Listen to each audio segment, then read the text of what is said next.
My generation. What was it about the script that made you say, "This is for me. I wanna continue doing television, and I want to do this show"?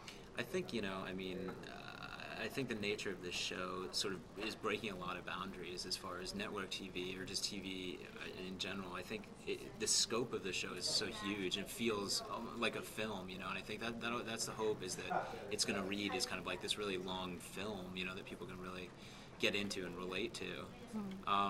The biggest thing for me was that it was a big ensemble cast, but it didn't feel like that it was, that you couldn't sort of jump in and get your feet wet with Right. these different characters. And it's a very diverse cast, so there's 9 of us, and it's a great opportunity to sort of have your own moments, but also have these relationships with the other characters that you can sort of, that'll, develop throughout the season.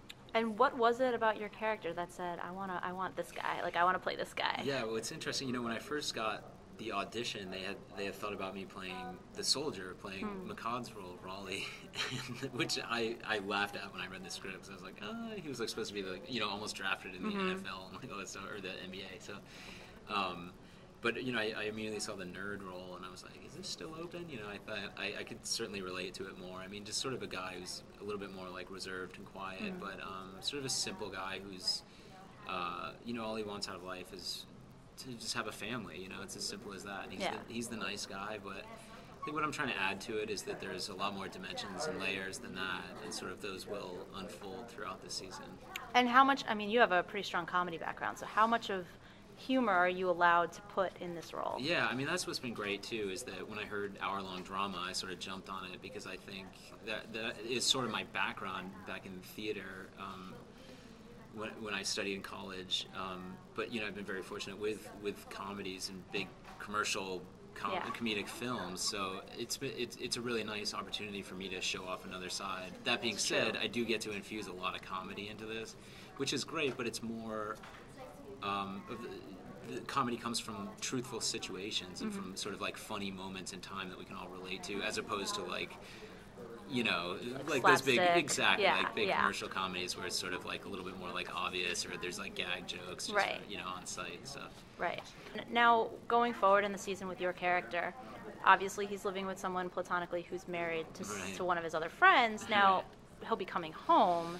Right. How is that going to change the dynamic between the characters? It's going to change it a lot. Obviously my character Kenneth is, like I said before, he's a very simple guy. He just wants family, and now living with Dawn for so long, and she's about to give birth, and her husband's away fighting. It's sort of, he's had this sort of fantasy life going on now, where he almost has this facade of a family that that he's taking care of her, and she's pregnant, and he's excited for the baby. Well, eventually he's going to come back, and the baby's going to be born, and I literally don't even know where they're taking this story, but it's going to be super interesting to see how that unfolds, and sort of what effect that has on Kenneth.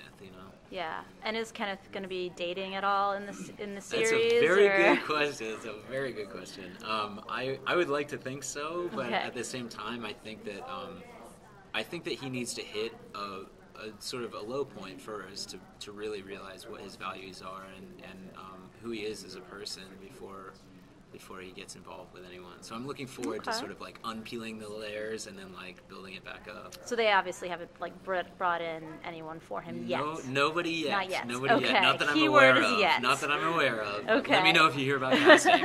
What about the show do you think would appeal to multiple generations, not just people like us that are maybe at that point where, coming up on a reunion and we're reevaluating? What about it would a kid in high school or somebody, 40 years out of high school, why would they want to watch? I think that, it's going to hit people on a lot of different levels and throughout a bunch of generations. But it's going to be interesting how people approach it. You don't really know where you're going to be at. You can only strive for sort of what you want to do, and then life takes over, and you keep fighting, keep on that one goal. But goals switch and change, and dreams, are crushed, or they're lived, or they're but everything's ever changing. Everybody in this show, all the flashbacks, going to be this area of disbelief that we're playing ourselves back in high school. But I think they've done an extraordinary job with that, and I think they've found great actors who can play sort of younger and older. That being said, I think what it encompasses is sort of finding those attitudes in high school and getting back into the mentality, and that's what really comes across. It's not just the look, it's finding that place of like when you're in high school, you feel like everything's life or death, you know, relationships are just live or die, and you know, if someone breaks up with you, it's like I can't ever date anyone ever again, you know, everything's heightened. Right. So I think the more that we can all get into that frame of mind, it comes across. I think that'll be very relatable to people as well. To get into that frame of mind. I do, you know, I mean, for me it's very easy because Kenneth is this kind of very withdrawn nerd guy who gets picked on, but I also have this relationship with sort of my dream girl in high school. So the more that I can connect to that and have Dawn, who's played by Kelly Garner, sort of be by my side, and she's the punk, so she's very, you know, this firecracker. As long as I can sort of hang with her and get that chemistry going, it sort of draws you right back into it.